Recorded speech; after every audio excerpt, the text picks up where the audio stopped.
In February 2022, Russia's President Vladimir Putin started to invade Ukraine. He ordered for the deployment of 200,000 Russian soldiers into Ukraine, whom he believed would be able to in a matter of days sweep into the capital Kyiv and be able to remove the government. However, this did not go to as planned. Despite Russian forces initially being successful in capturing big stretches of territory in Ukraine, they failed to encircle Kyiv. The next few months consisted of being forced into a series of humiliating retreats, first in the north and then now in the south. To date, they have lost more than half the territory seized at the start of the invasion.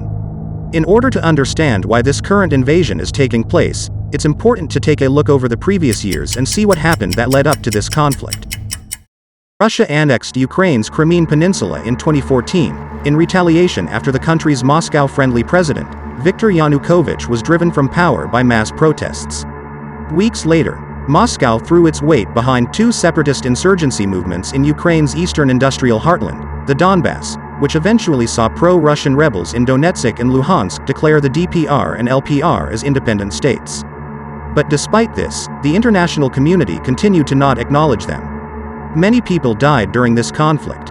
Both Ukraine and the West have accused Russia of sending troops and weapons to help the rebels, but Moscow has always denied these allegations, arguing the Russians involved and those who joined the separatists did so voluntarily. The 2015 peace accord, the Minsk II agreement, was brokered by France and Germany to help end the bloodshed. This 13-point complex agreement ultimately required Ukraine to offer autonomy to separatist regions and amnesty for the rebels, while Ukraine would be able to regain full control of its border with Russia in the rebel-held territories.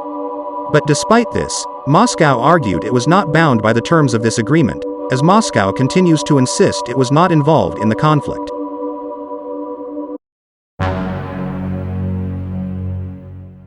President Putin argued that his reason for invading Ukraine was to demilitarize and denazify Ukraine. He told the Russian people that he sent in troops into Ukraine from the north, south and east, in order to protect the Ukrainian people whom had been subjected to what he called 8 years of bullying and genocide by the Ukrainian government. However, these claims raised by Russia of Nazism and genocide taking place in eastern Ukraine have proven to be false. It is believed that this narrative of genocide and Nazism is being repeatedly used by Russia, especially since 2014, in order to justify its actions. Furthermore, there have been many details emerging from this conflict, arguing that Russian forces have been committing war crimes against civilians in Bucha, near Kyiv. These details were later followed by an independent report released accusing Russia itself of state-orchestrated incitement to genocide. Another reason for the invasion of Ukraine taking place is that Russia does not want Ukraine to join NATO.